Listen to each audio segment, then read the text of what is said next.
बोल श्री कृष्ण भगवान की जय।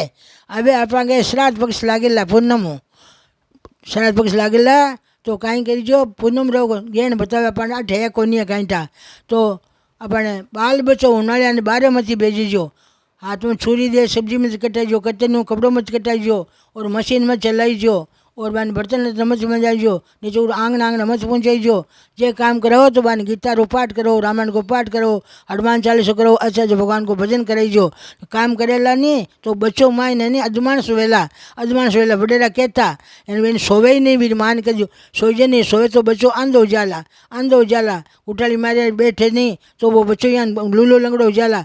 सही तरीके रीजो, नींद मत लीजो, भगवान को नाम लीजो, एन बाल मत धोईजो ते कोई डाडी आडी मत करजो, मान पाप लागेला, घोर पाप लागेला। और जितो हो सके दान पुण्य करजो। बोल श्री भगवान की जय।